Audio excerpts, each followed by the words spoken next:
Assalamualaikum warahmatullahi wabarakatuh. Bismillahirrahmanirrahim. Innal hamdalillah nahmaduhu wa nasta'inuhu wa nastaghfiruh wa na'udzu billahi min shururi anfusina wa sayyiati a'malina.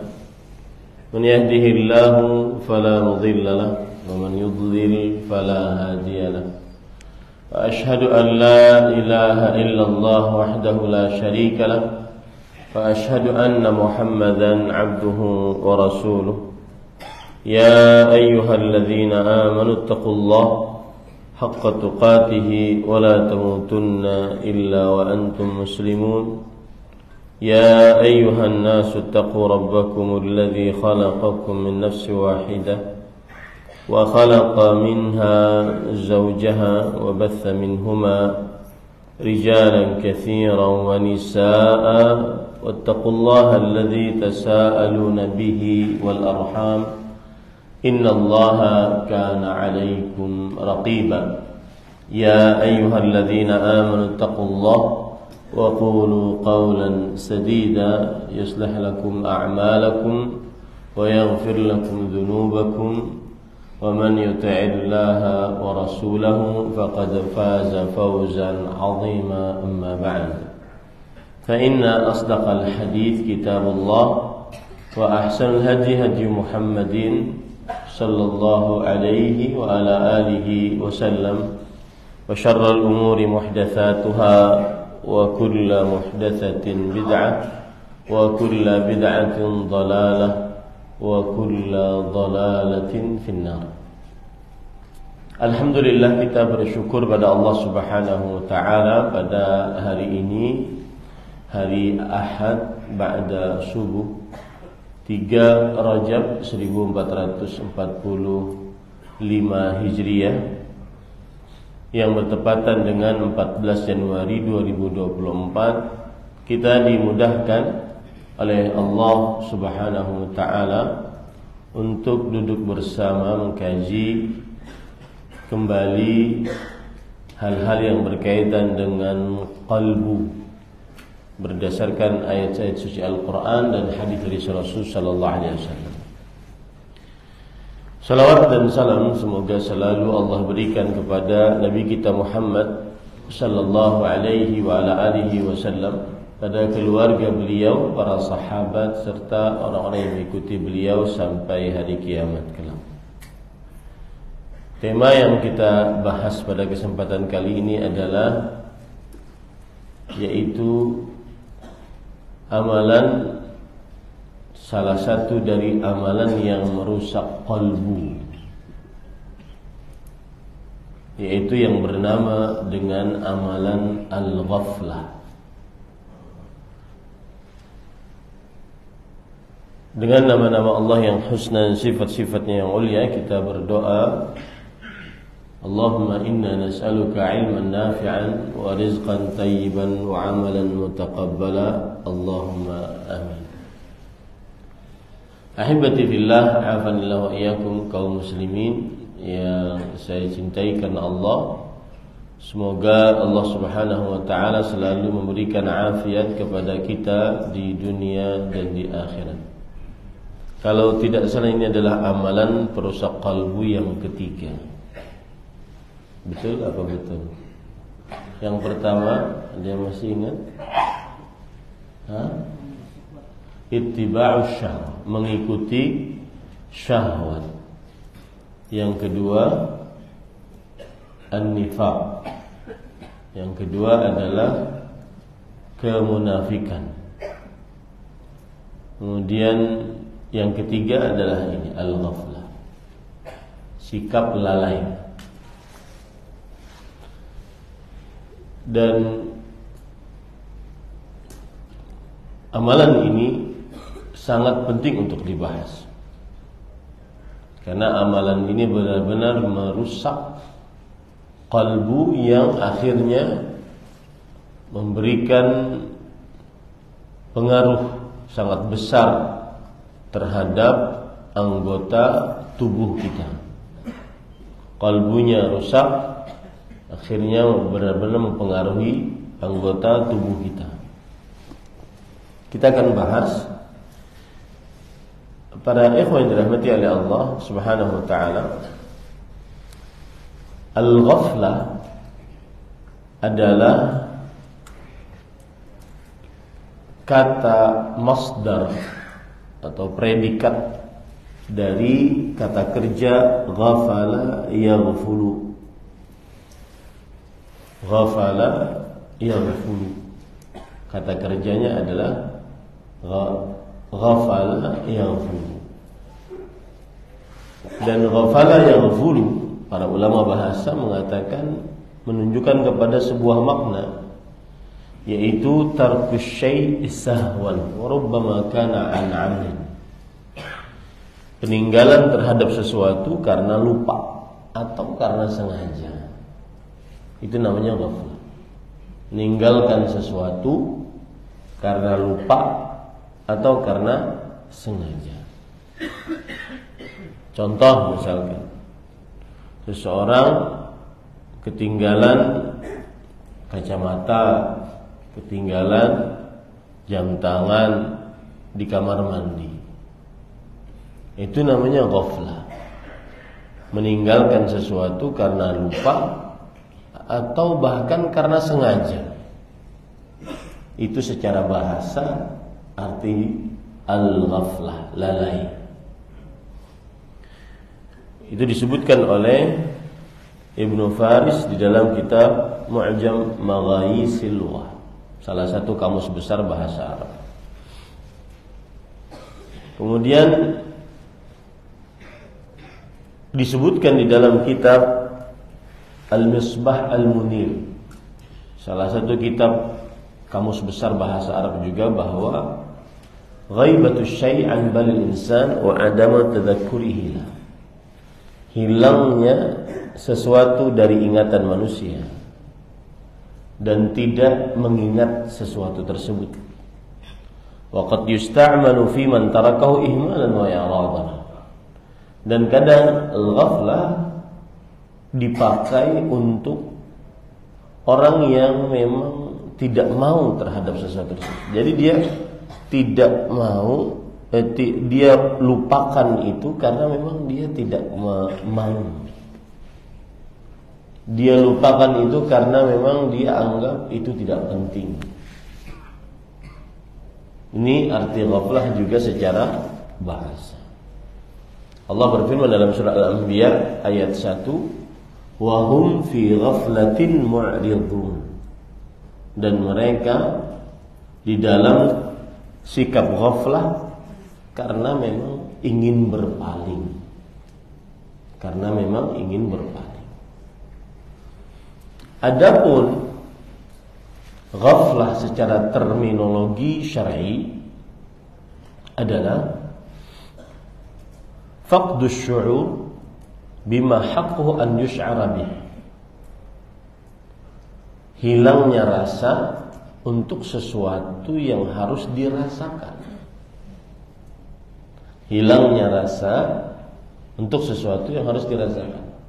Padahal sesuatu itu harus diingat, tapi dia hilang ingatan dari dirinya tentang sesuatu tersebut. Contoh, berzikir. Semestinya dia berzikir kepada Allah, tidak boleh hilang. Dia jarang berzikir. Nah, ini ghaflah. Contoh, membaca Quran. Semestinya dia membaca Al-Quran, lalu dia hilang dari dirinya membaca Al-Quran tersebut. Semestinya dia membaca Quran. Nah, ini ghaflah. Itu pengertian ghaflah. Contoh, dia semestinya dia mengingat bahwa setelah mati ada hisab dan kehidupan setelah kematian. Lalu dia lalai, lupa, padahal itu semestinya harus selalu diingat. Nah, itu namanya ghaflah. Dan masih banyak contoh-contoh lain, nanti kita akan bahas. Sekarang poin yang kedua, sikap yang ditunjukkan oleh syariat terhadap amalan ghaflah, lalai. Allah mencela ghaflah dan memperingatkan dengan keras orang-orang yang ghaflah, dan memperingatkan Nabi Muhammad sallallahu alaihi wasallam agar tidak ghaflah. Allah berfirman dalam surat Al-A'raf ayat 205, "Wadhkur rabbaka fi nafsika tadarruan wa khifah wa dunal jahr minal qawli bil ghudwi wal asal wa la takun minal ghafilin." Sebutlah nama Rabbmu, ingatlah Allah maksudnya, di dalam dirimu dengan penuh ketundukan, penuh rahasia, tidak mengeraskan ucapan, baik di pagi hari atau di sore hari. Janganlah engkau termasuk orang-orang yang ghaflah, yang lalai. Nah, ini ayat memerintahkan Rasul sallallahu alaihi wasallam untuk selalu ingat Allah, berzikir kepada Allah pagi dan siang, pagi dan sore. Dan larangan Allah Subhanahu wa taala kepada Rasulullah sallallahu alaihi wasallam agar tidak lalai dalam berzikir. Itu sikap pertama. Sikap yang kedua, Allah Subhanahu wa taala melarang Nabi Muhammad sallallahu alaihi wasallam untuk berteman dengan orang yang suka lalai. Rasul sallallahu alaihi wasallam dilarang oleh Allah Subhanahu wa taala untuk berteman dengan orang yang suka lalai. Dalam surat Al-Kahfi ayat 28, "Wasbir nafsaka ma'al ladzina yad'una rabbahum bil ghadati wal 'ashyi yuriduna wajha." Bersabarlah, tahanlah dirimu, hendaknya engkau selalu bersama orang-orang yang berdoa kepada Allah Rabb mereka di pagi dan sore hari, menginginkan wajah Allah. Diperintahkan Rasulullah SAW untuk bersabar dengan orang-orang beriman. Meskipun orang-orang beriman itu mempunyai kerendahan strata sosial, Abu Hurairah, Khabbab bin al-Arad, kemudian Bilal, tetaplah engkau bersama mereka. Meskipun dianggap oleh orang-orang mereka adalah stratanya rendah secara sosial. Wala ta'du 'ainaka anhum turidu zinatal hayatid dunya. Jangan kedua matamu berpaling dari mereka karena menginginkan dunia, perhiasan dunia. Wala tuti' man aghfalna qalbahu an dzikrina. Dan jangan engkau taat kepada orang yang kami lalaikan qalbunya dari mengingat kami. Wattaba'a hawa wa kana amruhu furata. Dan ia mengikuti hawa nafsunya, dan perkaranya adalah penuh dengan kesia-siaan. Nah, ini larangan Allah Subhanahu wa taala kepada Nabi Muhammad SAW untuk mengikuti atau berteman dengan orang-orang yang lalai. Tadi ada kata-kata wattaba'a hawa, mengikuti hawa nafsunya.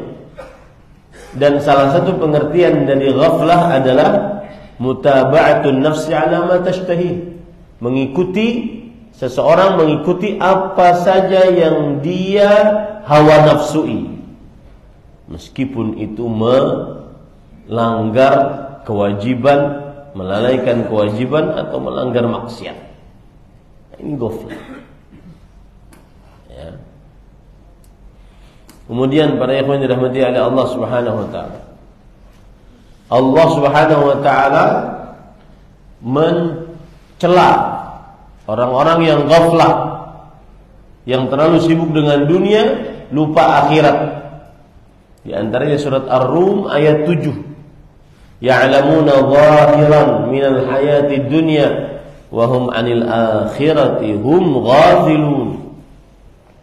Mereka mengetahui hal yang nampak dari perhiasan dunia, dan mereka terhadap kehidupan akhirat ghaflah, lalai. Yang menarik terhadap surat Ar-Rum ayat 7 ini penafsiran dari ulama salaf. Di antaranya Al-Hasan Al-Basri. Saya sampai hafal penafsirannya. Beliau mengatakan begini, wallahi, demi Allah, la balagha min ahadihim, sungguh saking mereka perhatiannya kepada dunia, annahu ya'rifu wazna dirham ala dhufrihi, bahwa seseorang mengetahui beratnya dinar hanya dengan diletakkan di atas kukunya. Artinya hanya dipegang begini, nggak usah ditimbang, dia sudah tahu ini beratnya berapa. Saking mahirnya perkara dunia. Wala yuhsinu an yusalliya, tapi dia lalai. Bukti lalainya apa? Tidak baik mengerjakan sholat. Perkara dunia mahir sekali, tapi lalai mereka. Tidak baik mengerjakan sholat. Bentuk kelalaian adalah tidak baik mengerjakan sholat di saat dia sangat paham perkara dunia. Subhanallah. Ini para ikhwan yang dirahmati oleh Allah Subhanahu wa ta'ala. Nah, Allah Subhanahu wa ta'ala berfirman dalam surat Maryam ayat 39, mengancam dengan neraka wail bagi siapa yang lalai. Mengancam dengan neraka wail bagi siapa yang lalai. Wa anzirhum yawmal hasrah idh qudiyal amr wa hum fi ghaflah wa hum la yu'minun. Peringatkan dengan keras terhadap mereka pada hari mereka akan mendapatkan kerugian ketika sudah ditetapkan sebuah perkara, yaitu hari kiamat. Wa hum fi ghaflah, mereka dalam keadaan lalai. Wa hum la yu'minun, salah satu bentuk kelalaian, mereka tidak beriman. Tidak beriman tentang kehidupan setelah kematian. Berapa banyak yang seperti itu terjadi pada diri kita. Ya. Kurang mengimani, kurang meyakini adanya kehidupan setelah kematian. Ada hari kebangkitan, sebelum hari kebangkitan ada pertanyaan di dalam kubur, ada siksa atau nikmat kubur, ada hari kebangkitan, dibangkitkan sesuai dengan amal di dunia, ada pengumpulan di padang mahsyar di bawah terik matahari sesuai dengan amal ibadah, ada pemberian syafaat, ada pemberian buku catatan amal, ada timbangan, ada hisab, ada berjalan di atas sirat, ada telaga, bisa minum atau tidak, ada qantarah, jembatan antara sirat dengan surga atau neraka, ada surga atau neraka. Ya. Peringatkan kepada mereka pada hari mereka mendapatkan kerugian. Kenapa? Saat dibangkitkan kiamat mereka lalai. Salah satu bentuk kelalaian, mereka tidak beriman.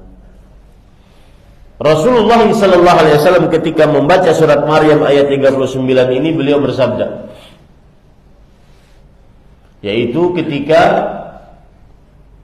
kejadian di hari kiamat. Kata beliau, perhatikannya, yuja'u bil mauti yaumal qiyamah, kematian akan didatangkan nanti pada hari kiamat. Subhanallah, kematian didatangkan. Ka'annahu kabsyun amlah, seakan-akan dia domba yang amlah, yang cantik bentuknya. Fayuqafu bainal jannati wan nar, lalu kematian ditegakkan berdiri di antara surga dan neraka. Fayuqal, lalu ada suara yang berkata, ya ahlal jannah, wahai penghuni surga, hal ta'rifuna hadha, tahu enggak kalian ini siapa? Fayashra'ibun wa yanzurun, kemudian mereka menoleh dan melihat. Wa yaqulun na'am hadzal maut, iya ini kematian, kata penghuni surga. Wa yuqal ya ahlan nar hal ta'rifuna hadza, wahai penghuni neraka, tahukah engkau ini siapa? Kemudian penghuni neraka mengatakan fayashra'ibun wa yanzurun, penghuni neraka menoleh dan melihat. Wa yaquluna na'am hadzal maut, iya ini kematian. Fayu'maru bihi fayuzbah, kemudian dia disembelih, kematian mati. Thumma yuqal ya ahlal jannah khuludun bila maut, wa ya ahlan nar khuludun bila maut, wahai penghuni surga, kekal abadi kalian di dalam surga tanpa ada kematian. Wahai penghuni neraka, kekal abadi kalian di dalam neraka tanpa ada kematian. Setelah bersabda seperti itu, Rasul sallallahu alaihi wasallam membaca ayat tadi, peringatkan dengan keras mereka akan mendapatkan kerugian nanti pada hari kiamat. Ketika dibangkitkan hari kiamat, mereka dalam keadaan lalai. Berarti lalai mengingat ini, mengingat kehidupan setelah kematian. Ini kelalaian, dan berapa banyak kelalaian itu sering kita lupakan, sering kita lalaikan. Baik, para ikhwan yang dirahmati oleh Allah Subhanahu wa taala, para ulama membagi sikap ghaflah ada dua macam. Al-ghaflah al-mahmudah, al-ghaflah al-madhmumah. Kelalaian yang terpuji, yang pertama. Yang kedua, kelalaian yang tercela. Kelalaian yang terpuji adalah lalai dari mengerjakan maksiat, lalai mengerjakan penyimpangan terhadap Allah Subhanahu wa taala. Allah berfirman di dalam surat An-Nur ayat 23, innal ladzina yarmunal muhsanatil ghafilatil mu'minat lu'inu fid dunya wal akhirah wa lahum 'adzabun 'adzim. Sesungguhnya orang-orang yang menuduh wanita-wanita beriman yang suci, tidak terkenal dengan perzinahan, al-ghafilat, lalai. Lalai di sini bukan lalai bermaksiat, lalai menjauhi maksiat. Dia lalai terhadap maksiat, dia tidak bermaksiat. Wanita-wanita tersebut suci dari maksiat, beriman. Maka yang menuduh tadi, mereka dilaknat di dunia dan di akhirat, dan bagi mereka azab yang besar. Ini contoh lalai yang terpuji, lalai tidak ingat maksiat. Subhanallah. Tidak ingat penyimpangan terhadap Allah Subhanahu, karena sibuknya dengan ketaatan kepada Allah Subhanahu wa taala. Tidak ingat atau tidak sempat melihat yang haram, tidak sempat mendengar yang haram, tidak sempat berkata kotor, tidak sempat berperasaan buruk, tidak sempat mengerjakan hal-hal yang terlarang, tidak sempat. Ini ghaflah, lalai yang terpuji. Sedangkan lalai yang tercela adalah lalai dari ketaatan kepada Allah, lalai dari mengingat akhirat. lalai dari ketaatan kepada Allah, lalai dari mengingat akhirat, lalai yang menyebabkan melalaikan kewajiban dan melanggar maksiat. Ini yang tercela. Ya, ini yang tercela. Allah berfirman di dalam Al-Quran surat Al-Anbiya ayat 1 tadi, iqtaraba lin-nasi hisabuhum wa hum fi ghaflatin mu'ridun. Telah dekat untuk manusia hisab mereka, yaitu hari kiamat mereka, dan mereka lalai, berpaling dari akhirat, tidak mau memikirkan tentang akhirat. Nanti saya mati dalam keadaan apa, di mana, bagaimana, enggak pernah mikirin itu. Nanti nasib saya bagaimana saat di dalam kubur, tidak pernah mikirin itu dia. Lalai. Itu tanda lalai, tanda hatinya keras, dan pasti berpengaruh kepada amalan-amalan lahiriah. Malas zikir, malas baca Quran, bahkan kadang sebulan enggak baca Quran. Bahkan kadang berumrah di Masjidil Haram, Masjid Nabawi, mengunjungi Masjid Nabawi, berumrah ke Masjidil Haram, enggak baca Quran, sibuk selfie aja. Baca Qurannya juga saat selfie. Lalai.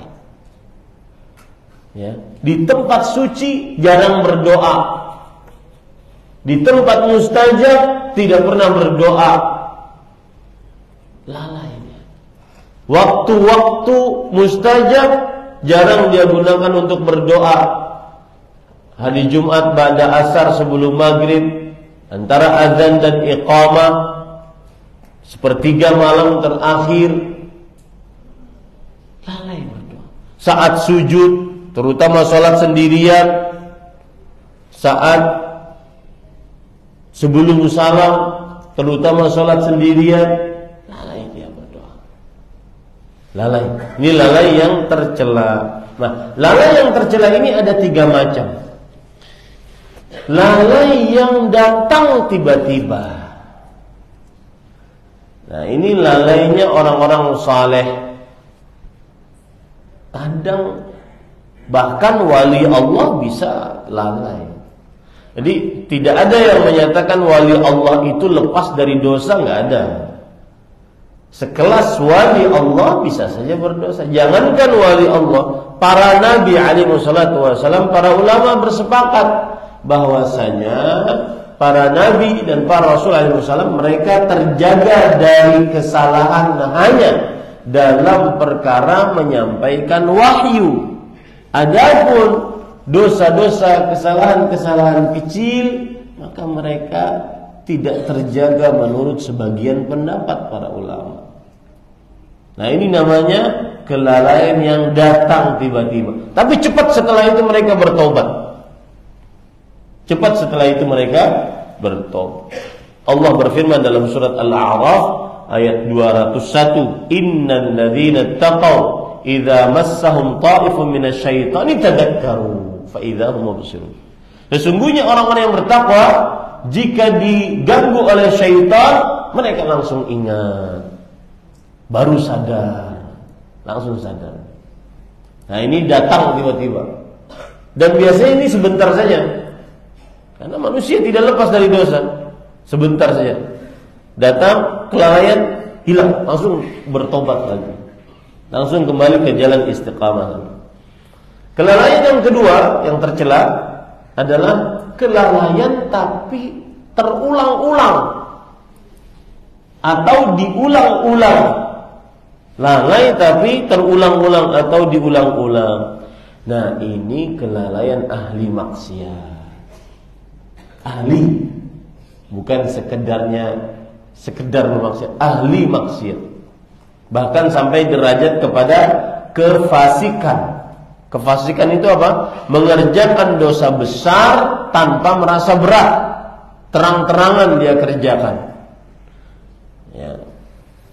Sama seperti ada orang zaman sekarang, tukang zina diwawancarai, laki-laki perempuan wawancara tanpa penutup wajah, suara tidak disamarkan, cerita zinanya. dengan nyamannya, dengan mudahnya, tidak merasa berat atas perbuatannya tadi. Nah, ini lalai yang terus diulang-ulang, bahkan bangga dengan kelalaiannya tersebut. Berapa kali berzina? Saya pernah dengar laki-laki diwawancarai di media sosial. Berapa kali berzina? Puluhan kali. Padahal generasi Z, umur mungkin baru belasan tahun. Itu buruknya di zaman sekarang kalau tidak dibatasi. Maka kita berdoa nih, mendapatkan pemimpin yang saleh dan akhirnya membatasi hal-hal yang diharamkan oleh Allah Subhanahu wa taala, terutama yang berkaitan dengan media sosial. Yang ketiga, lalai yang sempurna. Benar-benar lalai. Siapa mereka? Yaitu orang-orang kafir. Orang-orang kafir, orang-orang musyrik yang tidak bertauhid kepada Allah Subhanahu wa taala. Ini sempurna ini. Allah berfirman dalam surat Muhammad ayat 12, "Walladzina kafaru yatamatta'una wa ya'kuluna kama ta'kulul an'am wan naru mathwal lahum."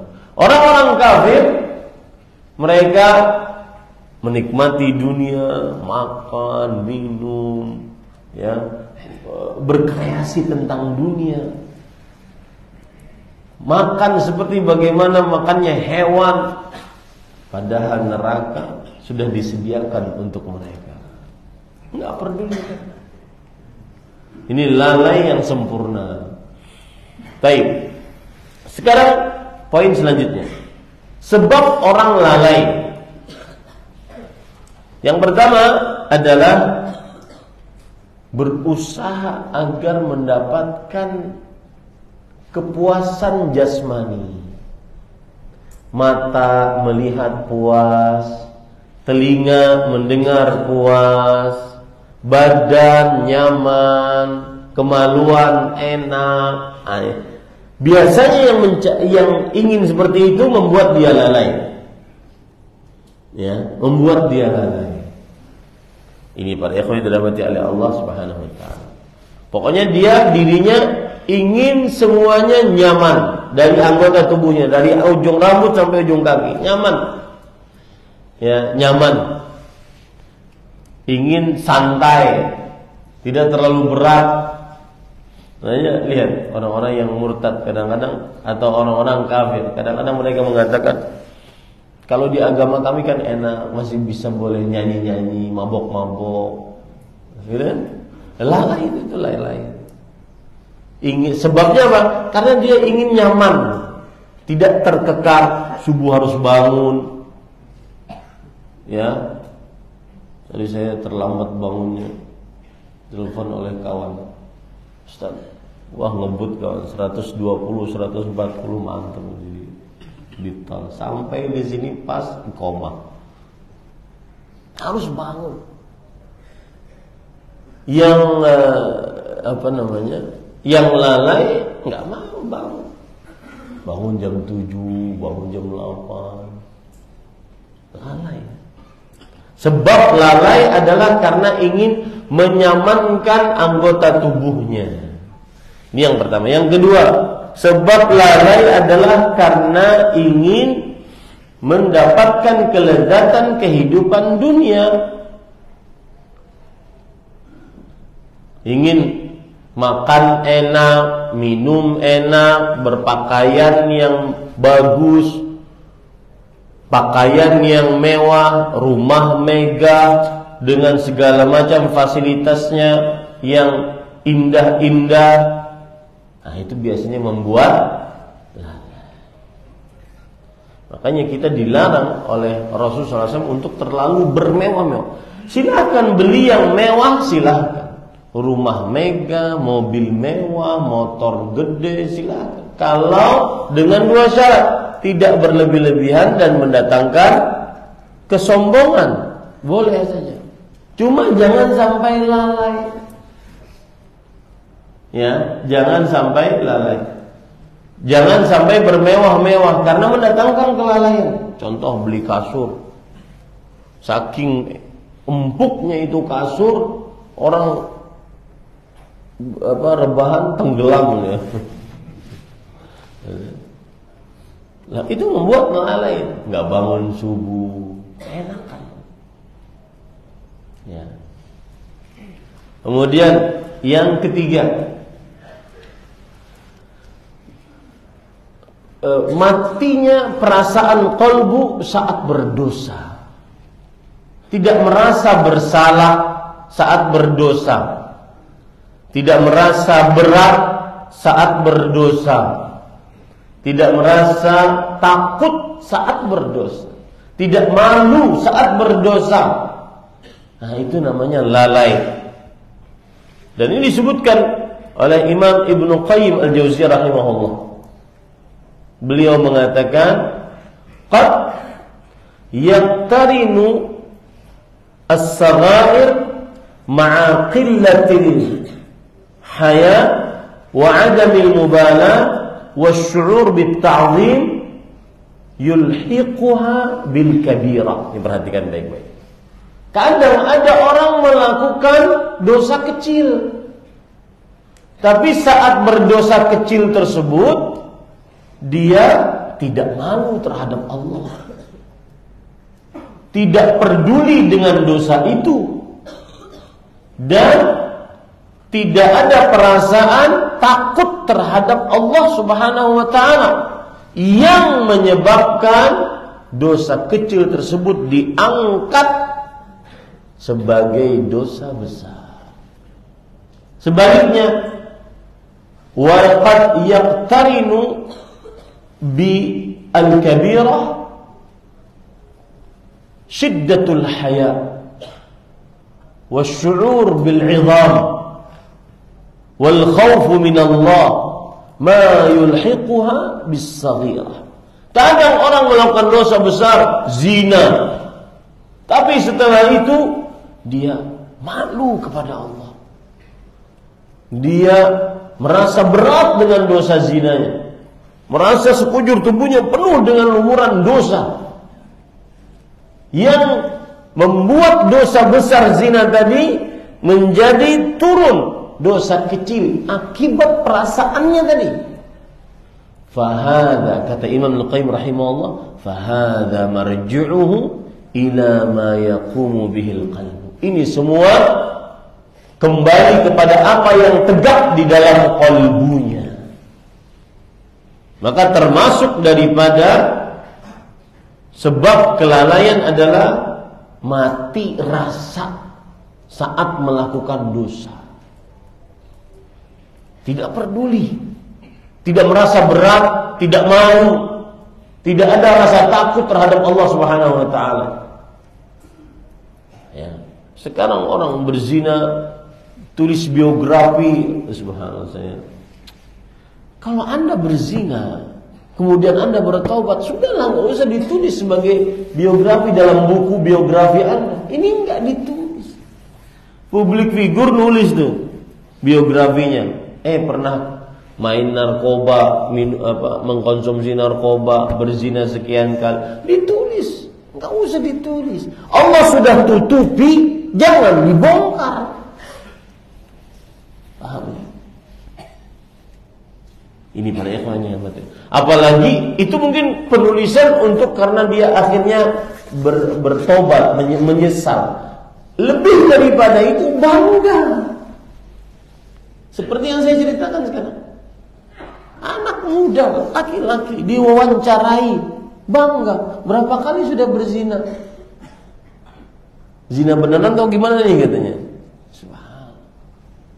Ngomongin tentang dosa besar, dosa yang paling besar setelah membunuh, dosa yang dikejikan oleh akal dan seluruh syariat, seluruh peradaban mengkejikannya dosa zina itu. Jangankan manusia, binatang mengkejikan zina. Disebutkan dalam hadis riwayat Bukhari, ada kera laki-laki lagi, kera jantan berzina dengan kera betina, dilempari oleh kera-kera lain sampai mati. Jangankan manusia, ya, hewan saja urusan perzinahan itu benci. Nah, hati-hati nih, mautus syu'ur bidzam, mati rasa saat melakukan dosa, menganggap biasa. Melihat perempuan joget, dosa kecil.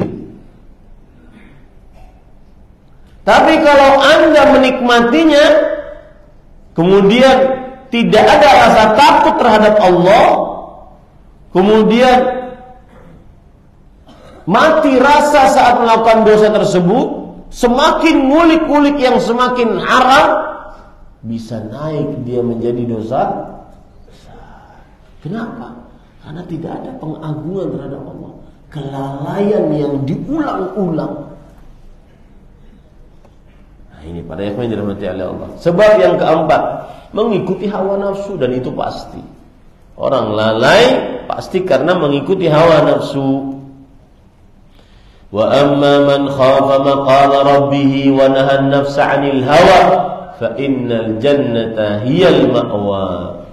Siapa yang takut kepada kedudukan Allah Rabb-nya dan menahan hawa nafsu, maka sesungguhnya dia tempatnya adalah surganya Allah Subhanahu wa ta'ala. Pemahaman balik dari ayat ini, yang tidak takut terhadap Allah, mengikuti hawa nafsu, maka berarti dia akan yang pemahaman balik dari ayat ini, yang mengikuti hawa nafsu, maka dia tidak akan takut terhadap Allah Subhanahu wa ta'ala. Yang kelima, yang menyebabkan orang lalai adalah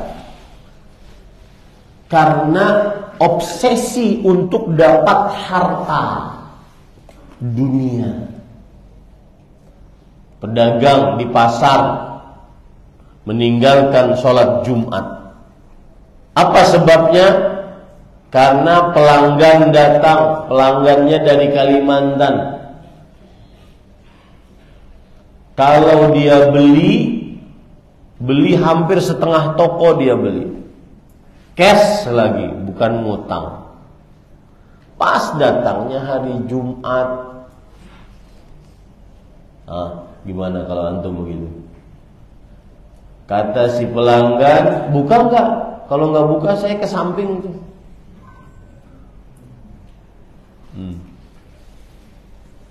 Saya mau beli nih barang, total barang semuanya 500 juta. Pas istri lagi sakit, anak butuh biaya sekolah, lengkap sudah ujiannya. Mana yang antum pilih?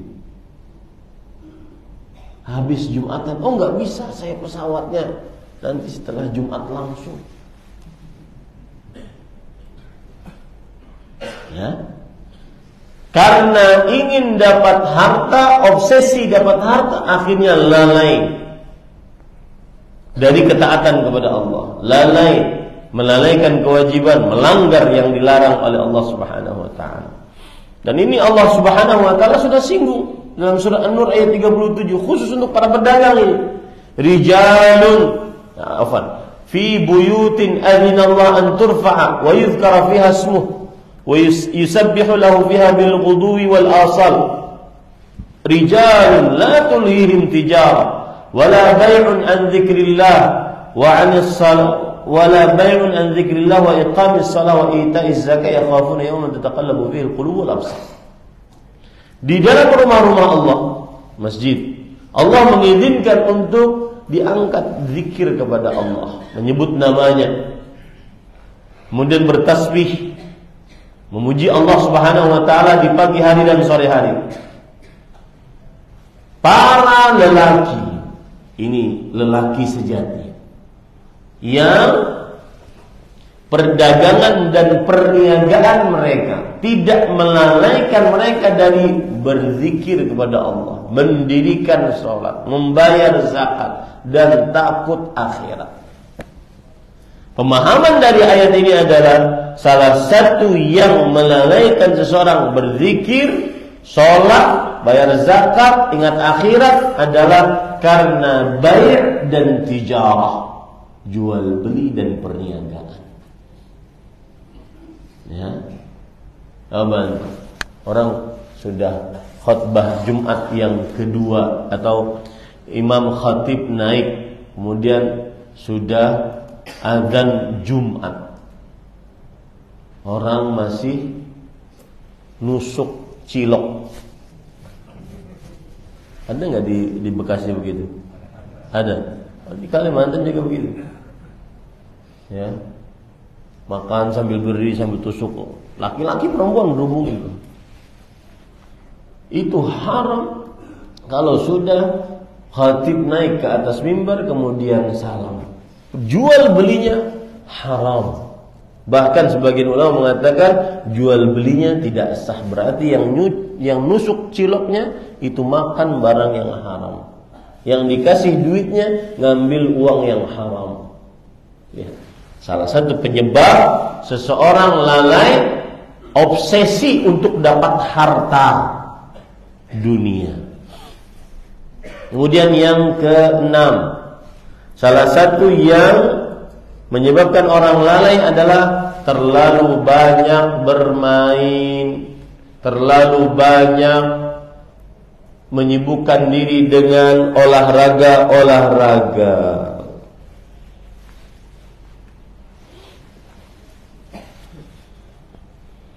Rasul sallallahu alaihi wasallam pernah bersabda dalam hadis riwayat Imam Abu Daud, "Man sakara al-badiyah jafa, wa man ittaba'a as-sayda ghafal, wa man ata abwab as-salati sultan uftutin." Siapa yang tinggal di pedalaman, maka dia akan mempunyai sifat keras karena hidupannya keras di pedalaman. Maksudnya di padang pasir dalam, hidupannya keras. Siapa yang sibuk dengan perburuan, lalai. Sibuk berburu, lalai. Sibuk nge-gym, sibuk main sepak bola, lalai. Ya. Dan itu yang kebanyakan terjadi. Dan siapa yang mendatangi pintu-pintu penguasa, maka dia akan kena fitnah. Apalagi di zaman sekarang, bukan hanya anak-anak yang suka, tetapi bapak-bapak yang berjiwa anak-anak, jenggotan, main game. Saya kadang heran, ada orang naik lift gitu, kadang ya sudah tidak ada lagi tata krama, sopan santun, nyapa orang, seakan-akan dia hidup sama HP. Ya, ternyata pas dia main game, subhanallah, jenggotan lagi. Dan berapa banyak curhatan daripada ibu-ibu masuk ke kami, "Ustaz, tolong nasihatin Ustaz, para suami main game sampai jam 3 pagi. Besok terlambat subuh mengakibatkan kemudian dia marah-marah." Pasti orang yang begadang kemudian lalai dia karena main game online, pasti terlambat bangun subuhnya, besoknya muring-muring, marah-marah. Pasti. Kenapa? Karena itu disebutkan oleh Rasulullah SAW. Wa illa khabithan nafsi kasran. Kalau dia terlambat bangun subuh, maka dia akan merasa dirinya buruk dan malas. Ini para ikhwan, ini kelalaian.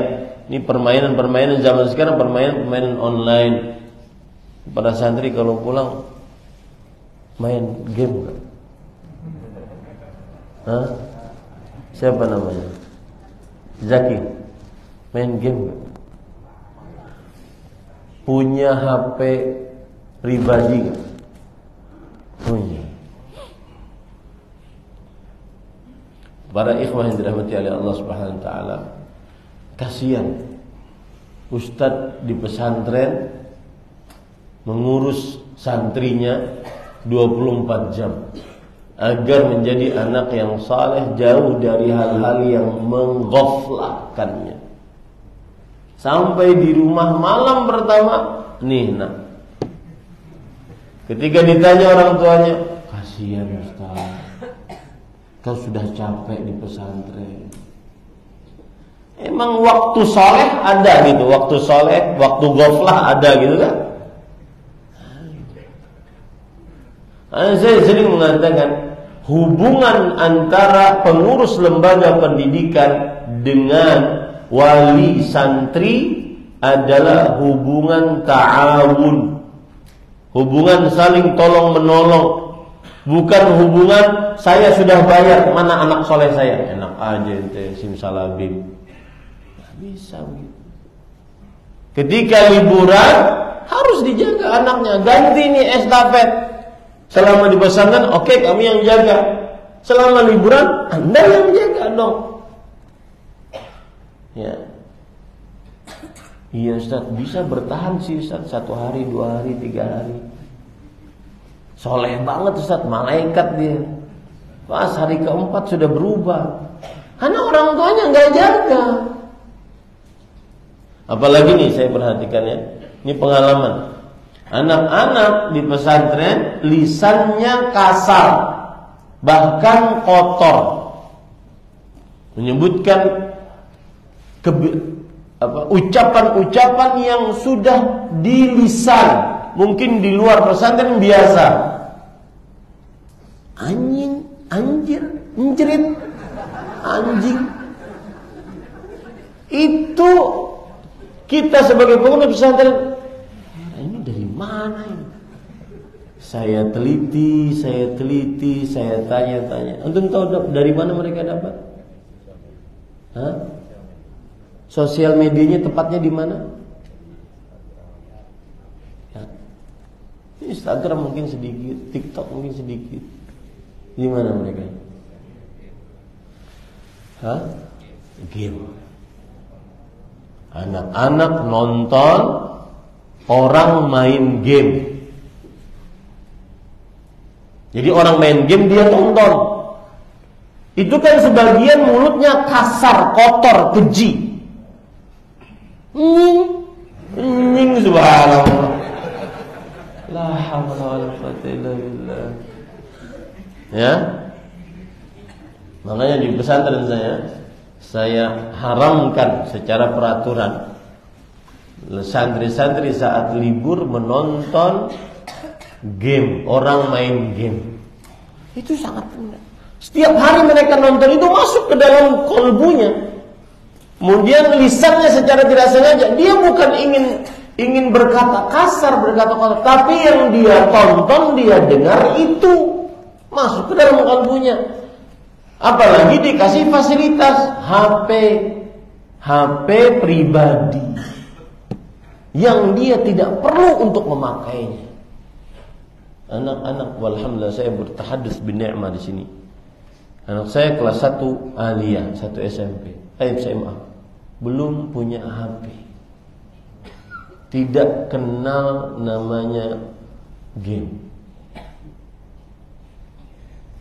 Lebih baik kita capek, Pak, daripada nanti kita dan hidupnya aman-aman aja tuh, sentosa aja, happy aja hidupnya.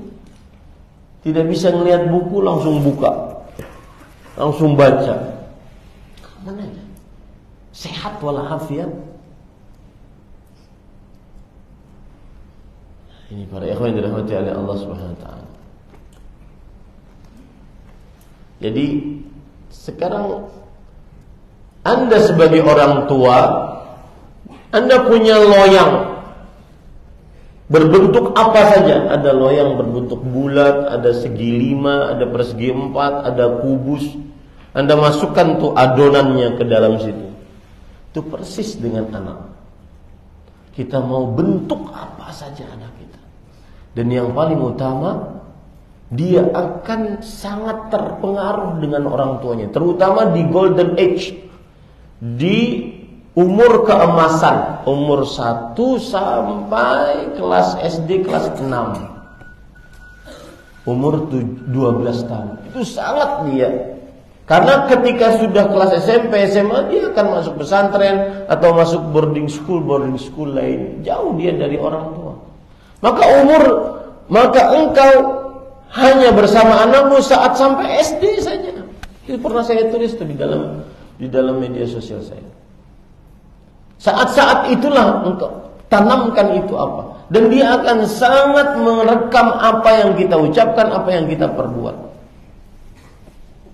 Pernah kejadian menarik ini. Anak saya Abdurrahman sekarang kelas 1 SD, umur 7 tahun. Ini cerita ini bukan untuk menyombongkan, tapi cerita ini bukti bahwa anak sangat terpengaruh dengan orang tua. Dia ikut kajian. Kemudian saat kajian, saya menjelaskan tentang godaan perempuan. Saya pernah jelaskan kajian itu di sini. Bahwa laki-laki sangat lemah di hadapan godaan perempuan. Sangat lemah di hadapan godaan perempuan. Kata-kata itu dia hafal umur 7 tahun. Dia hafal. Kemarin kita umroh. Kemudian ada ibu-ibu marah kepada travel di bandara. Ibu-ibu, kenapa marah si ibu-ibu? Mungkin dia public figure kayaknya, karena travelnya travel yang bergengsi gitu. Kenapa marah? Karena ibu ini punya anak 4 tahun dia bawa. Kemudian ketika check-in, dia tidak bersama dengan anaknya. Dia mendapati anaknya di sebelah sana, dia di sebelah sini gitu. Maka dia marah-marah kepada petugas-petugas travel itu. Ada 5 petugas travel semuanya begini. Laki-laki semua. Kemudian anak saya Abdurrahman mendekati saya sambil gelayut-gelayut begitu. Bah, apa yang Abah ceramahkan itu benar, Bah. Laki-laki itu lemah di hadapan perempuan. Saya ketawa habis-habisan. Dia tidak paham apa maksud lemah. Yang penting melihat paham lemah. Maksud dia lemah itu dia bisa ngelawan perempuan. Dia semua. Travel kan gak bisa marah-marah karena mereka kesalah. Akhirnya bisa diusahakan. 5-6 orang laki-laki itu semuanya diam dimarahin oleh ibu-ibu tersebut. Ya, power of emak-emak. Keras paling terkuat. Kadang sen kanan belok kiri. Dan yang menarik, beliau hafal. Dan beliau laporan saat itu. Abdurrahman ini hafizahullah. Maka hati-hati dengan apa yang antum tonton, apa yang antum perdengarkan kepada anak, terutama di masa golden age. Umur 1 sampai 12. Saya tidak mengklaim sempurna. Semua dari kita ada kekurangan. Tetapi saya ingin mengingatkan kepada Bapak Ibu, saudara-saudari tentang hal ini. Taib. Kemudian yang ke-7, sebab lalai. Terlalu banyak permainan-permainan ataupun apa ya istilah tarfih itu bahasa Indonesianya tarfih. Tarfih itu kayak kita pergi ke, mohon maaf ya, sebuah tempat di dalamnya ada tempat untuk bermain banyak gitu. Ya, di Jakarta juga banyak, kita sudah nggak sebut namanya. Masuk ke sebuah tempat itu bayar, nanti main ini, main itu, main ini, main itu, main ini. Keseringan itu membuat lalai. Apalagi di tempat tersebut susah nyari musola. Dan ingat tuh, atau sering ke mall, di mall ada permainan-permainan. Dan ingat, anak kita akan sangat merekam. Kita sebagai orang tua, apakah perhatian terhadap sholat? Kalau antara rumah dengan masjid, itu mah wajar. Tapi kalau sudah keluar rumah, saat makan di warung, saat nge-mall, atau saat di pusat perbelanjaan, perhatian nggak terhadap sholat? Itu akan diingat oleh anak. Wah, ini bapak tidak mau dia parkir pasti di sini karena sudah masuk sholat asar. Pasti dia akan nyari masjid itu. Itu akan sangat diingat oleh sang anak. Makanya salah satu hal yang melalaikan adalah at-tarfih. terlalu banyak bermain di tempat-tempat permainan, wahana-wahana. Kalau sesekali pas liburan masih mending, akan tetapi terlalu sering, hampir setiap pekan, setiap bulan, ini melalaikan. Kemudian penyebab yang lain adalah bercampur dengan orang-orang lalai. Ya, Allah Subhanahu wa taala berfirman dalam surat Al-Hasyr ayat 19. "Wala takunu kalladzina nasullaha fa ansahum anfusahum ulaika humul fasiqun." Janganlah kalian berlaku seperti orang-orang yang lupa terhadap Allah, maka Allah melupakan mereka. Lupa di sini maksudnya meninggalkan mereka. Mereka lah orang-orang yang fasik. Lihat, jangan berkawan dengan orang yang lalai. Berkawanlah dengan orang yang tidak lalai, suka ke masjid, mengingat akhirat, ya, mengingatkan tentang siksa Allah Subhanahu wa taala. Kadang orang malas berteman dengan orang-orang yang ahli masjid, ahli majelis ilmu, ahli baca Quran, ahli takut kepada Allah Subhanahu wa taala. Kenapa? Susah Ustaz berteman dengan dia. Dikit-dikit haram, dikit-dikit ke masjid, dikit-dikit majelis ilmu. Sabar, kan kita diperintahkan untuk sabar. Wasbir nafsaka ma'al ladzina yad'una rabbahum. Bersabarlah engkau, tahan dirimu bersama orang-orang yang suka mengharap kepada Allah Subhanahu wa taala. Harus sabar. Enggak ada happy-happynya teman sama dia, Ustaz. Kita kan ingin juga santai-santai. Nah, ini saya perhatikan sekarang. Kawan-kawan berdakwah mulai keluar dari tabiatnya. Suka yang lalai-lalai, suka motoran, suka sepedaan, ya, suka hal-hal yang itu mubah. Tapi kalau dijadikan sebagai role model hidup, enggak. Itu sebelum berhijrah iya. Kalau seorang sudah meniti jalan istiqomah, enggak akan dapat momen itu. Kenapa? Karena dia sibuk dengan majelis ilmu, sibuk memperbaiki diri, sibuk mengisi dengan hal-hal yang bermanfaat. Sekarang lagi rame ikhwan-ikhwan jenggotan, ya, di posting di media sosial lagi nge-gym. Dengan dalih al-mu'minul qawi khairun wa ahabbu ila Allah min al-mu'minil dhaif. Mukmin yang kuat lebih baik dan lebih dicintai oleh Allah daripada mukmin yang lemah. Antum tahu kuat yang dimaksud apa? Kuatul iman. Kekuatan iman, bukan kuat besar. Ini bukan. Ya. Nah, itu bisa melalaikan.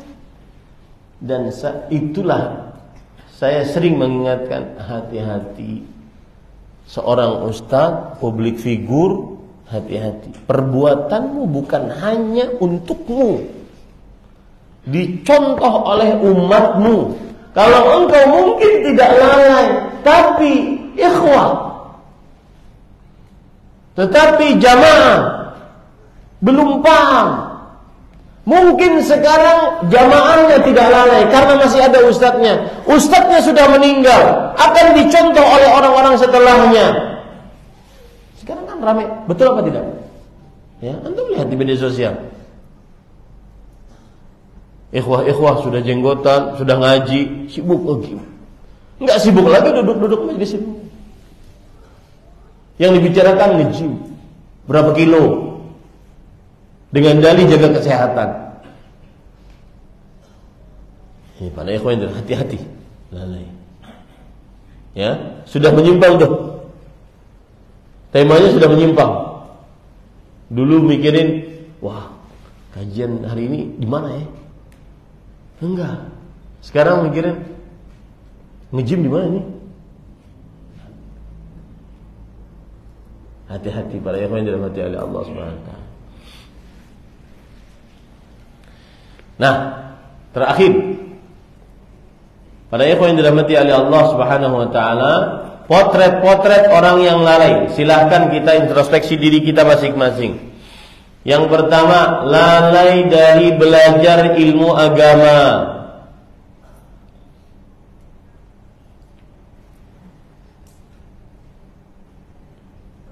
Lalai dari belajar ilmu agama.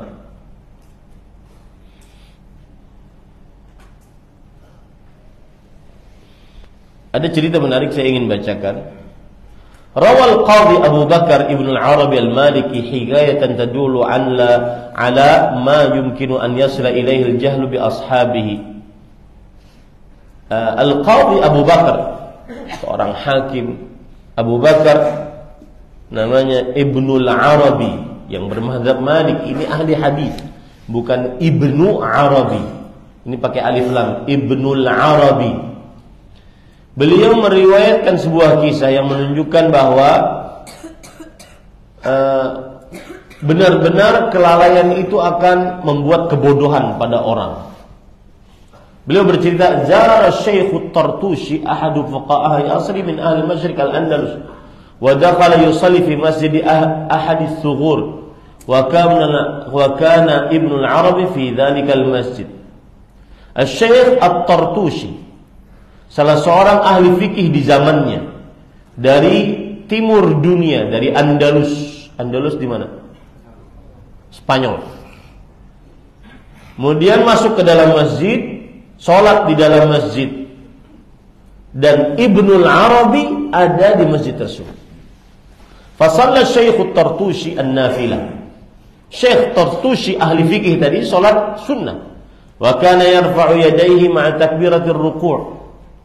Maka kemudian dia mengangkat kedua tangannya saat mau ruku. Wa 'inda raf'i minhu, saat bangun dari ruku, sebagaimana kita ya. Wa hadzal raf'u tsabitun 'an Nabi sallallahu alaihi wasallam.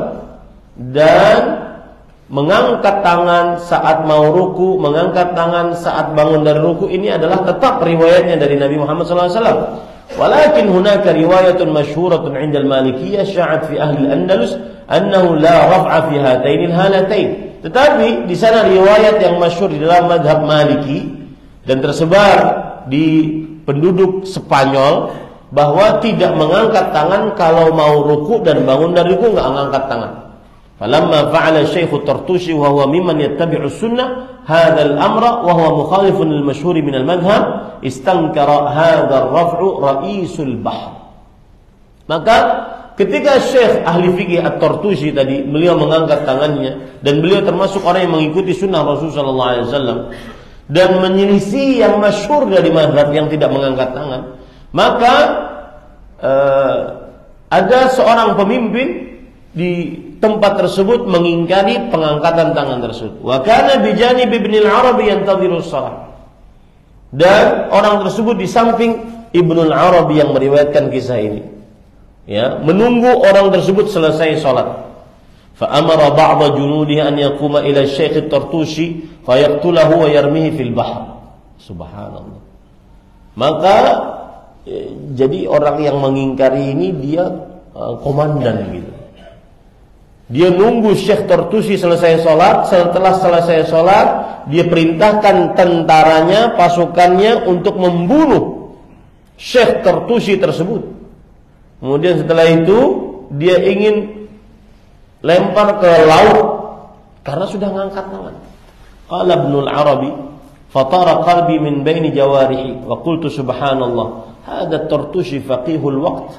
Faqalu li وَلِمَا يَرْفَعُ يَدَيْهِ فَأَخْبَرَهُمْ أَنَّ تِلْكَ سُنَّةً عَنِ النَّبِي صلى الله عليه وسلم وهو رواية عند المالكية لكن ليست هي الرواية مشهورة في المذهب وما زال بهم حتى سكنوا. فتأمل كيف يمكن أن يصل الجهل بأهل الغفلة إلا أن يستبيحوا دم مسلم. Intinya tadi orang yang lalai dari belajar ilmu agama, yang tentara tadi lalai tidak mau belajar ilmu agama gara-gara dia tidak tahu kalau mengangkat tangan itu termasuk sunnah Rasulullah SAW. Dia hanya tahu bahwa kalau sholat tidak mengangkat tangan saat mau ruku atau saat mau bangun dari ruku. Dia taunya itu saja ilmunya. Sedangkan mengangkat tangan sebenarnya adalah sunnah Rasulullah SAW. Gara-gara kelalaian tidak mau belajar ilmu agama, akhirnya menghalalkan darah seseorang. Paham ini para ikhwan kisahnya? Seperti itu. Gara-gara belajar ilmu agama, akhirnya tidak mau belajar ilmu agama, lalai, akhirnya menghalalkan darah seseorang. Itu kisah disebutkan di dalam kitab tafsir Imam Al-Qurtubi rahimahullah. Baik, yang kedua, lalai dari berinteraksi dengan Al-Quran. Lalai dari berinteraksi dengan Al-Quran. Interaksi Al-Quran ada 5. Yang pertama, membaca. Kedua, mendengar. Ketiga, mempelajari. Keempat, menghafal. Kelima, mengamalkan. Interaksi Al-Quran ada 5. Seorang muslim berinteraksi Al-Quran: membaca, mendengar, mempelajari, menghafal, dan mengamalkan. Yang ketiga, lalai dari berzikir kepada Allah Subhanahu wa taala. Ini seperti orang mati. Matsalul ladzi yadhkur rabbahu wal ladzi la yadhkur rabbahu kamatsalil hayy wal mayyit. Perumpamaan orang yang berzikir kepada Allah dan yang tidak berzikir seperti orang yang hidup dan mati. Ya. Berzikir kepada Allah, terutama nih para ikhwah. Begini. Ini saya kasih amalannya. Mudah-mudahan bisa diamalkan biar saya juga dapat pahala. Ada perkataan menarik.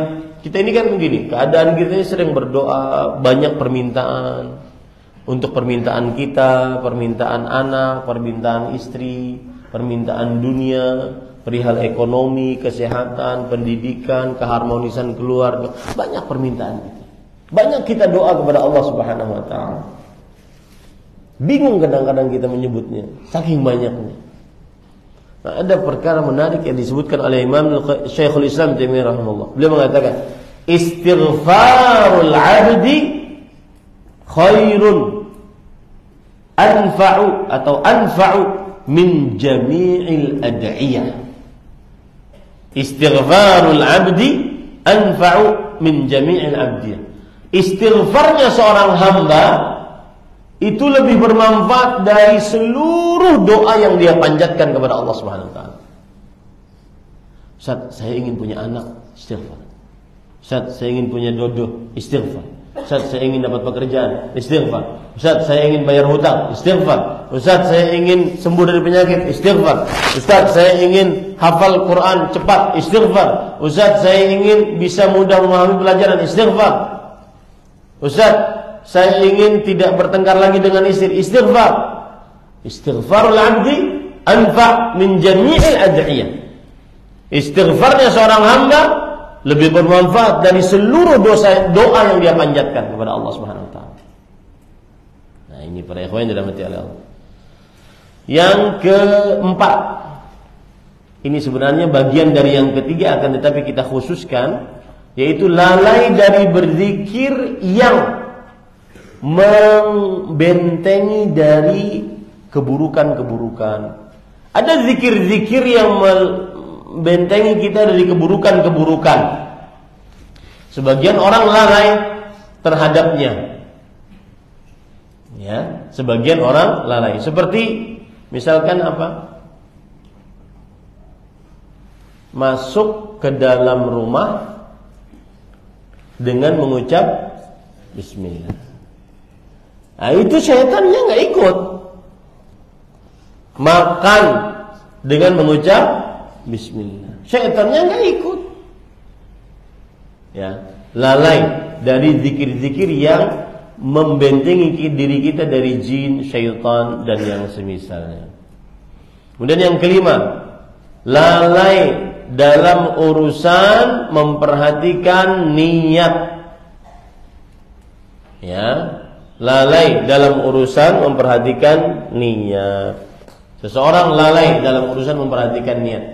Apakah niatnya ikhlas karena Allah, atau niatnya ingin dipuji, atau ingin dapat hadiah. Contoh misalkan Ustaz, apa hukumnya berumroh dengan berhutang?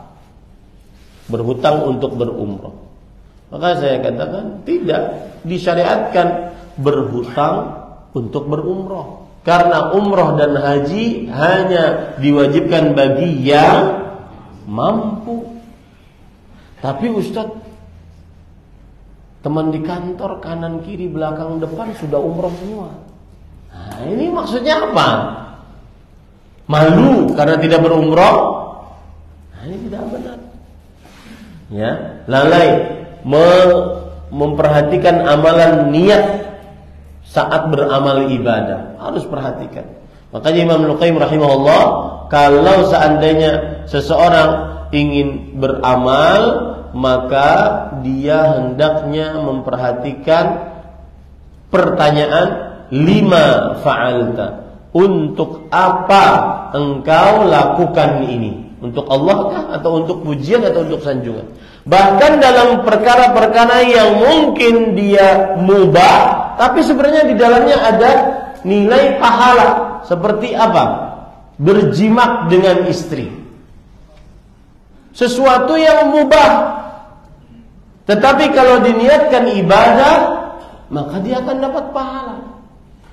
Nah, ini sebagian suami kadang lalai dalam hal ini. Ya, asal gempur saja.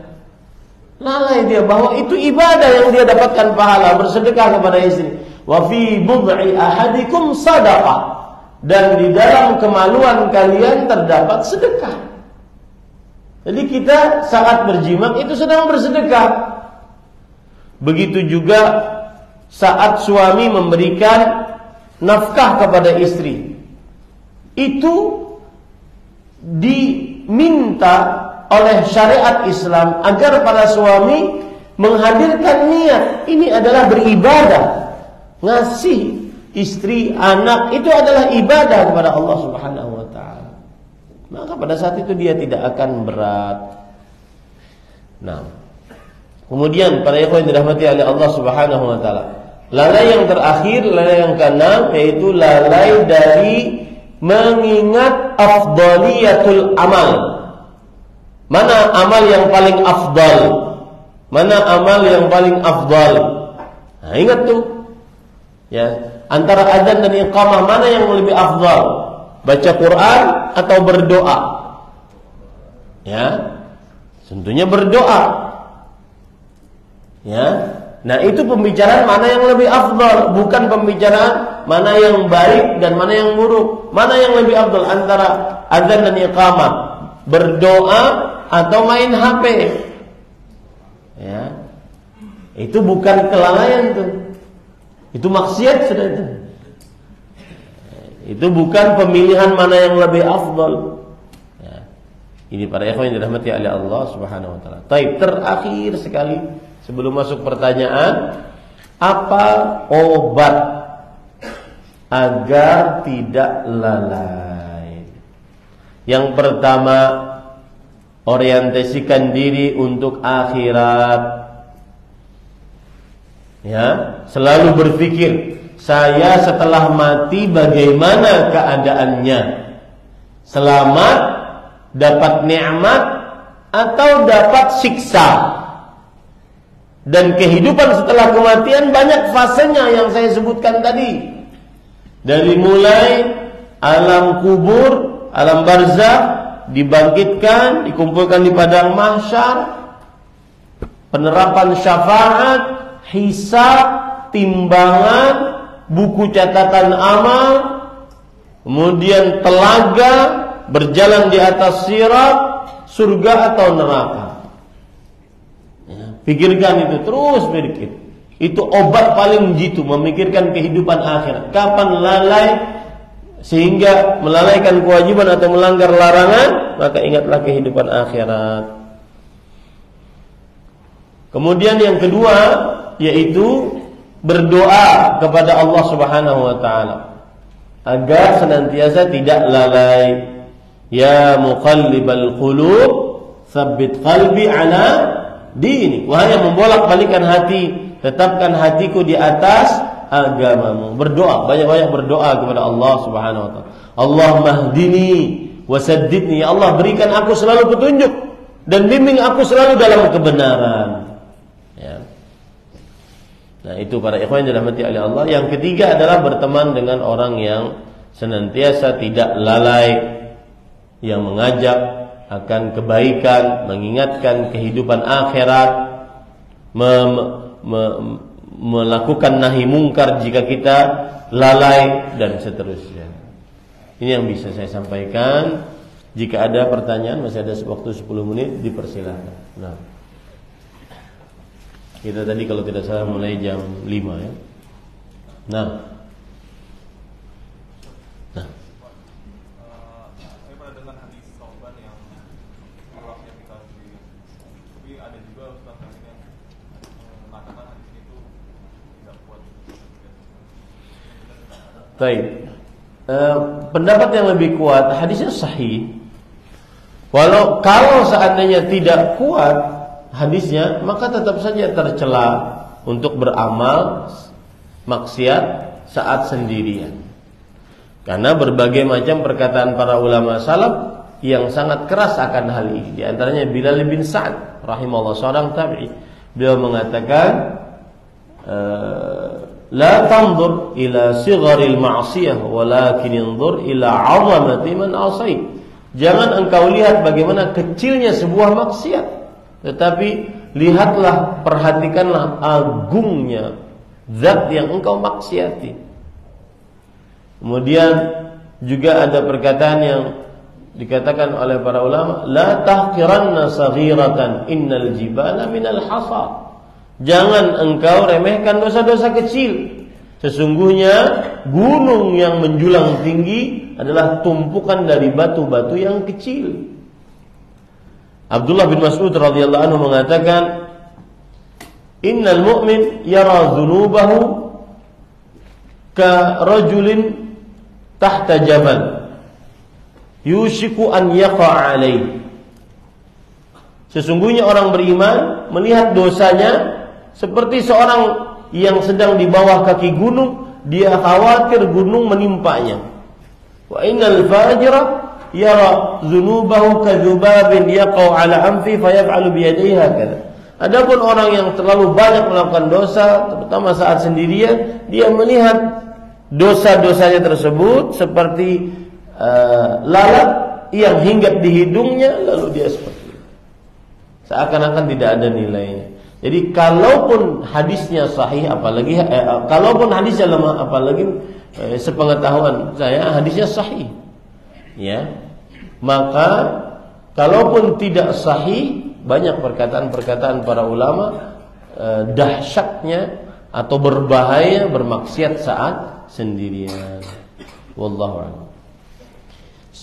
Anak saya itu sudah tahu hukum musik haram, rokok haram, dan maksiat lainnya, tapi tetap dengar musik, tetap merokok dan yang haram lainnya. Sudah sering dinasihati, tapi tetap belum bisa meninggalin. Mohon nasihatnya. Maka jika yang bertanya ini adalah orang tua yang mengeluhkan anaknya, maka kita katakan la sa'adata illa bi ta'atillah, wa la ta'ata illa bi taufiqin min Allah. Tidak ada kebahagiaan kecuali dengan mengerjakan ketaatan kepada Allah, dan tidak ada ketaatan kecuali dengan petunjuk dari Allah Subhanahu wa ta'ala. Maka para ikhwah yang dirahmati oleh Allah Subhanahu wa ta'ala, saya pesan kepada orang tua yang seperti ini, perbaiki hubungan dengan Allah. Perbaiki hubungan dengan Allah Subhanahu wa ta'ala. Salatnya, puasanya, sedekahnya, perbaiki hubungan dengan Allah. Zikirnya, baca Qur'annya. Jangan mengira bahwa zikirmu tidak ada kaitannya dengan kesolehan anak. Jangan mengira bahwa sholat qobliyah, ba'diyah, sholat wajibmu tidak ada hubungannya dengan kesolehan anaknya. Itu sangat erat. Kita harus percaya di dalam hidup ini, seorang muslim harus percaya bahwa ada sistem keberkahan dalam hidup. Lihat perkataan Imam Al-Qayyim rahimahullah, beliau mengatakan, at-ta'ah tajlibu lil 'abdi barakat kulli syai' wal ma'siyah tamhaqu anhu al barakatu fi kulli syai'. Ketaatan mendatangkan untuk seorang hamba keberkahan dalam segala hal. Ketaatan. Dan kemaksiatan menghapuskan dari hamba keberkahan di setiap hal. Nah, ini hati-hati. Makanya saya katakan, jadilah orang tua yang saleh, benar-benar saleh, bukan hanya di hadapan anak, benar-benar saleh. Sidq ma'allah, jujur dengan Allah Subhanahu wa taala dalam keimanannya. Saat sendirian di hadapan istri, saat dengan anak-anak, dia saleh. Salehnya dengan jujur. Maka itu sangat berpengaruh terhadap anak. Dinasihati sedikit, anaknya nurut, anaknya patuh terhadap orang tuanya, mendengar apa orang tuanya, sopan terhadap orang tuanya, dan seterusnya. Ya, dan yang kedua adalah berdoa. Jangan lupa doa, karena semua kesalehan hanya dari Allah Subhanahu wa taala. Wallahu a'lam. Ada lagi? Nah. Pakai mic, mungkin nanti bisa masuk ke ibu-ibu juga ingin dengar. Waalaikumsalam.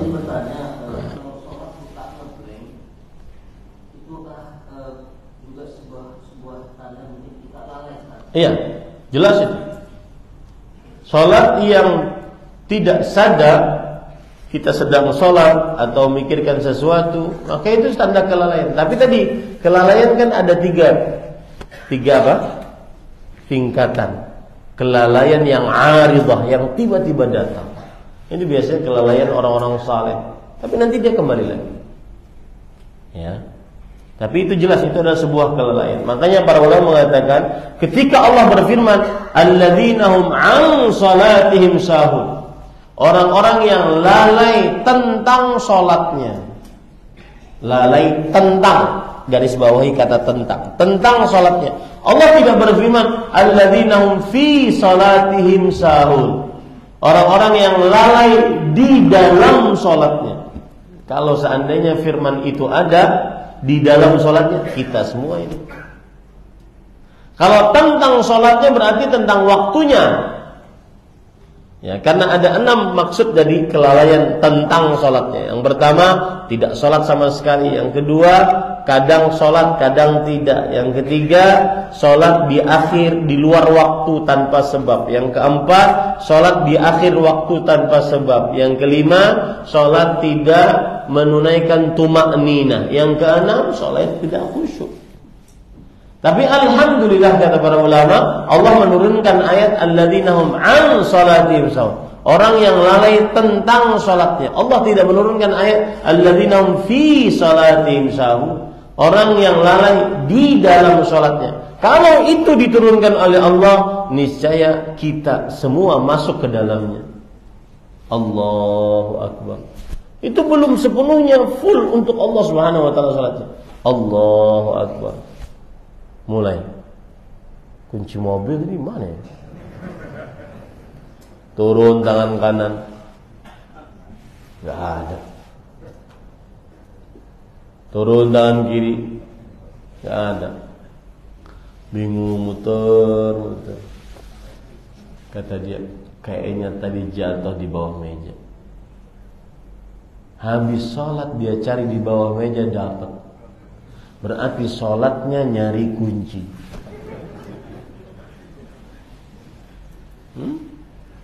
Itu lalai di dalam sholat. Allah tidak menurunkan ayat lalai di dalam sholat. Allah menurunkan ayat lalai tentang sholat. Makanya ayat itu nikmat dari Allah Subhanahu wa taala. Kalau di dalam sholat, oh kita semua itu. Ibu-ibu, Allah Akbar. Tadi petsinnya sudah belum ya? Ya, MSG-nya sudah belum? Petsin. Micinnya sudah belum ya? Kemudian dia muter, kayaknya belum. Pas habis salam sholat, dia rasain, tuh kan belum. Memasak saat sholat. Itu namanya fi salatim sahun. Itu kelalaian. Nah, cukup kiranya sudah jam 6:30. Ini yang bisa disampaikan. kita cukupkan dengan kafaratul majlis. Subhanakallah bihamdika asyhadu an la ilaha illa anta astaghfiruka wa atubu ilaik. Wa sallallahu alaihi Muhammad walhamdulillahirabbil alamin. Wassalamualaikum warahmatullahi wabarakatuh.